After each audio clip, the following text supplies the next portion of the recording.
नवरात्र की शुरुआत हो चुकी है और गोविंदपुर कचरे के अंबार से भरा पड़ा है। अभी हम खड़े हैं गोविंदपुर बाजार के बलियापुर रोड में और यह रोड जो है गोविंदपुर से शुरू होकर के बलियापुर में जाकर ख़त्म होती है, लेकिन पूरे बाजार का कचरा और कूड़ा जो है वो अब ठीक मेरे पीछे जो आप देख रहे हैं यहाँ पर डंप किया हुआ है। और इसके वजह से जब लोग यहाँ से क्रॉस करते हैं, पार होते, तो उन्हें नाक पर रुमाल रखना पड़ता है। इतनी शरांध बदबू आती है कि लोग अगर सामान्य रूप से अगर 2 घंटे यहाँ खड़ा रह जाए तो वो बीमार पड़ जाएंगे। हालांकि इतने सारे जो ऑटो वालों को आप देख रहे हैं और जो स्थानीय लोगों को देख रहे हैं, इनकी मजबूरी है कि यहाँ से इनको पैसेंजर मिलता है और यहीं पर इनको यहाँ पर इंतज़ार करना पड़ता है। जो पैसेंजर आते हैं उन्हें भी बदबू और जो ऑटो चालक है उन्हें भी बदबू। इस बदबू के पीछे सबसे बड़ा अगर कारण माने तो यहाँ पर साफ़ सफाई का नहीं होना है। और इसके लिए जिम्मेवार कौन है तो आपको बता दें कि यहाँ नगर निगम का क्षेत्र नहीं पड़ता है, लेकिन नगर निगम के अलावे जो माडा है, झमाडा जिसको बोलते हैं, Jharkhand mineral area development authority, उसका क्षेत्र तो जरूर पड़ता है। और दोनों के बॉस एक ही हैं, नगर आयुक्त महोदय रविराज शर्मा। श्रीमान, ये स्थिति है यहाँ की, कैसे लोगों को निजात दिलाएंगे इस नवरात्र के मौके पर, आप सोच लीजिए। फिलहाल लोगों से बात करते हैं। आसानी है कि पीडब्ल्यू डिपार्टमेंट का जो ऑफिस है उसके बगल में माँ भगवती का पूजा होता है, एक मंदिर है, और एक मंदिर है झारखंड पुलिस ऑफिस BMP 3 का, ठीक है, दोनों जेप 3 में, ठीक है। अभी सवाल है, माँ बस 24 घंटा 72 घंटा के अंदर आगमन हो जाएगी। लोग माँ को निमंत्रण दे के लाने जाते हैं, उसमें 100-150 बहू बेटियाँ भी जाती है, माँ बहनें भी जाती है। क्या ये बदबू में पार होगी? किस स्थिति में पार होगी? और गोविंदपुर बाजार के लोग समझना नहीं चाहते हैं। सारे दुकानदार लाके कचरा यहीं पर फेंक देते हैं। बोलने से कौन सुनेगा हमारा आवाज़? इसकी साफ सफाई की जिम्मेवारी तो माडा की है। माडा वाले आते हैं या नहीं आते? माडा गोविंदपुर में माडा शब्द है ही नहीं है। वो जो हटिया लगता है माडा का ग्राउंड में, वहाँ सिर्फ पैसा उठाया जाता है और वहीं साफ सुथरा, वहाँ के अलावा कहीं साफ। वहाँ भी तो कूड़े का अंबार पड़ा हुआ है, पूरा माडा ग्राउंड भरा हुआ है कूड़े से। बस दुकान जो लगा वो सफा किए, उसका पैसा लिए, बात खत्म हो गया और कुछ नहीं। बाकी कोई सफाई का नाम नहीं है। यहाँ सफाई है क्या? हमको दिखाइए सफाई है क्या? भैया, आप लोग यहाँ पर स्थानीय लोग हैं, कितनी परेशानी इस बदबू से होती है? परेशान है, बहुत गंदगी है यहाँ पे। लोग नमाज पढ़ने के लिए जाते हैं, पूजा पाठ करने के लिए जाते हैं, गंद से हमारा रहता है यहाँ पे। हम मना करने जाते हैं तो झगड़ा हो जाती है। वो बोलता है हमको मत बोलो, बोलता हमको मत बोलो, बोलता हमको मत बोलो। तुम किसको बोलने जाएंगे? माडा को ना बोलने जाएंगे भाई? बोलना चाहिए। बताइए, उनका जिम्मेवारी बनता है साफ सफाई करने का। हम लोग साफ सफाई, ये लोग पछा उठा के साफ सफाई भी करते हैं। फल वाला आता है, मछली वाला आता है, सैलून वाला आता है, लगा फेंक देता है, कचरा कर देता है। अब बोलने जाते हैं तो बोलता हम नहीं फेंके, बोलता हम नहीं फेंके। तो झगड़ा करें? बताइए, झगड़ा से समाधान तो कितनी परेशान है भी आप लोग? बहुत परेशान है। ऑटो वाले हम लोग हैं। पैसेंजर बैठता है ऑटो में तो मुंह ढक के बैठता है, बदबू आता है, यही परेशानी है। कितनी परेशानी है भैया?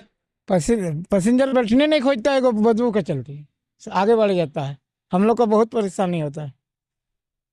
फिलहाल हम कुछ और लोगों से बात करने का प्रयास करेंगे और जानेंगे इसके लिए जिम्मेवार कौन है। कितनी परेशानी गंदगी से आप लोगों को हो रही है और माडा की क्या व्यवस्था है, किस तरह से साफ सफाई होती है यहाँ पर? देखिए, कुछ वर्षों पहले यहाँ पर बहुत अच्छी व्यवस्था थी। माडा के हमारे जो इंस्पेक्टर साहब थे वो खुद आकर मॉनिटरिंग करके यहाँ पर सुबह सुबह सफाई होती थी।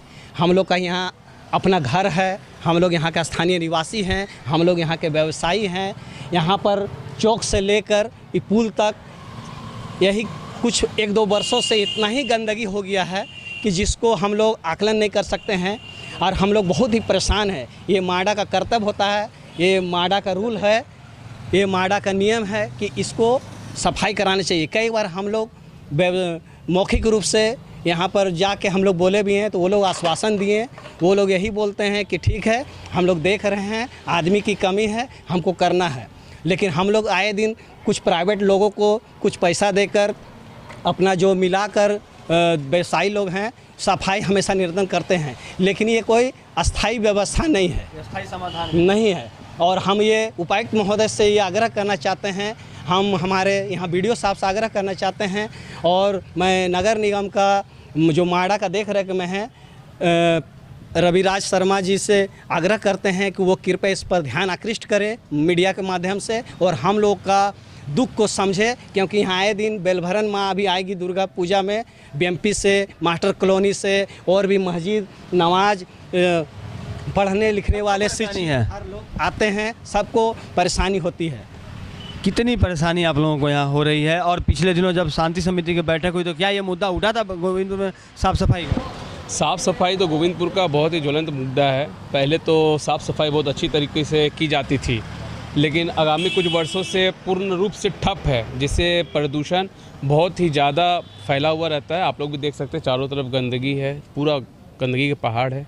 माडा को चाहिए और जो भी प्रशासन है, जो भी अधिकारी है, उनको चाहिए एक बार निरीक्षण करें, आकर के देखें, स्वयं से खुद से भी देख के समझ जाएंगे कितना परेशानी में पूरा पब्लिक रहता है। हम लोग तो सुबह से लेकर रात तक रहते हैं, सिर्फ पोल्यूशन ही खाते सामने में जो रेजली बांध के पास जो डंप किया गया है कूड़ा, जो बदबू आती है, उस बदबू से कितनी परेशानी है? वो तो बोलिए ही नहीं, वो तो पूरा भ्रष्टाचार का मतलब अड्डा है। एक सरकार का फंड भी बहुत सुंदर आया था, लेकिन वो सब कुछ सब समझ सकते हैं, सब कोई आजकल सब कोई समझदार है।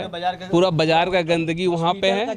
और कहा गया था कि मिनी माइथन डैम बनेगा, करोड़ों रुपए आवंटन हुए, लेकिन क्या है नहीं है खुद से देखा जा सकता है। ये तो हम लोग के जो अभी उपायुक्त है बहुत तेज तर्रार हैं, उनको तो एक बार गोविंदपुर का निरीक्षण करना चाहिए। बहुत ही बलियापुर रोड सहित सभी जगह का एक बार माडा और रजनी बांध को तो ज़रूर देखना चाहिए। उसका तो पैसा पूरा पानी में चला गया। मैं जहाँ तक समझता हूँ, गोविंदपुर मोड़ जैसे बलियापुर रोड की ओर हम लोग घुसेंगे तो शुरुआत से लेकर अंत तक गंदगी का अंबार है। और जस्ट मोड़ के पास एक बिजली का कुछ कचरा डाल दिया गया है, जो बिजली विभाग कहता है हम हटाएंगे, एनएच बोलता हम हटाएंगे, लेकिन कोई हटाता नहीं है। एनएच को बोले तो बिजली विभाग को बोले तो एनएच फेंका फेंकी का काम कर रहा है। एक दूसरे पर आरोप लगा रहा है, ये करेगा तो वो करेगा। पर गंदगी गोविंदपुर की देखा जाए तो बलियापुर रोड की गंदगी अत्यंत दुर्भाग्यपूर्ण है। जबकि गोविंदपुर का हृदय स्थल और हृदय सम्राट कहने वाली जगह रेजली तालाब हुआ करता था। रेजली तालाब का दुर्दशा देखिएगा तो आज हम नहीं समझते हैं, ये कचरा खाना बन चुका है। जैसे आप शहर में देखते हैं कचराओं को डंप कहीं करके रखा जाता है, वो हाल हम लोग का रेजली तालाब में कर दिया गया। और पूरे रोड में गंदगी का वो अंबार है कि आप स्वयं इस चैनल के माध्यम से आप देखिए, और हम समझते हैं कि आपका जो चैनल है उसके माध्यम से इसका समाधान हो पाए तो गोविंदपुर वासी बहुत ही सुखमय रहेगी। और हम आशा करते हैं कुछ मांग करेंगे, ये जो माडा एमडी है उनसे कुछ डिमांड करेंगे? कोई फ़ायदा नहीं, ये अंधा है, कोई फ़ायदा नहीं। ये बहरा है, सुनेगा नहीं।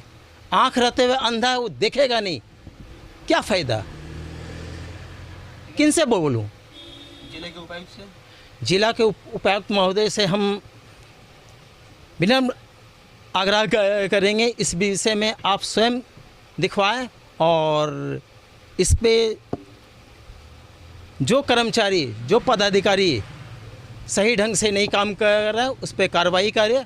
और हम हाथ जोड़ के आपसे, उपायुक्त महोदय से, एसएसपी महोदय से और सारे लोग से ये आशा करते हैं कि आप लोग इस विषय में कार्रवाई करें।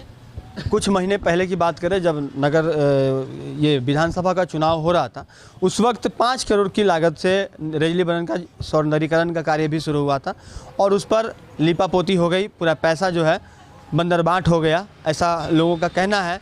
स्थानीय जीप सदस्य का भी कहना है। कई जनप्रतिनिधि परेशान हो गए, लेकिन गोविंदपुर की साफ़ सफाई की व्यवस्था को अभी तक वो दुरुस्त नहीं करवा पाए हैं। लेकिन यह व्यवस्था दुरुस्त हो सकती है बशर्ते कि धनबाद जिला प्रशासन और धनबाद नगर निगम और साथ में जो माडा के पदाधिकारी है, निगम का क्षेत्र नहीं पड़ता है लेकिन नगर आयुक्त ही माडा के एमडी हैं, तो उनकी भी कहीं ना कहीं जवाबदेही बनती है, उनकी जिम्मेवारी बनती है कि वो इस क्षेत्र की साफ़ सफाई की व्यवस्था को दुरुस्त करवाएं और इसलिए ज़रूरी है ताकि अब दुर्गा पूजा का समय है, आप अब साफ़ नहीं करवाएंगे तो कब करवाएंगे। साल भर तो लोग कूड़े में कचरे में उन्होंने अपना जीवन यापन कर लिया, लेकिन अब दुर्गा पूजा है, बेल भरने के लिए जब महिलाएं उधर से आएंगी, बच्चे जब उधर से आएंगे तो उन्हें इस सरांध बदबू का सामना नहीं करना पड़े, इसके लिए थोड़ा सा संवेदनशील होकर के कार्य करने की आवश्यकता है। फिलहाल हम पूरे मामले में नगर आयुक्त के साथ साथ जिले के उपायुक्त से भी बात करने का प्रयास करेंगे और कोशिश होगी कि 11 स्कोप के माध्यम से इस मुद्दे को और या इस तरह के मुद्दे जहां पर भी हो उसे हम लगातार उठाते रहें। आप लगातार हमारे साथ बने रहें, 11 स्कोप देखते रहें। अगर अभी तक आपने हमारे चैनल को सब्सक्राइब नहीं किया है तो सब्सक्राइब जरूर कर लें।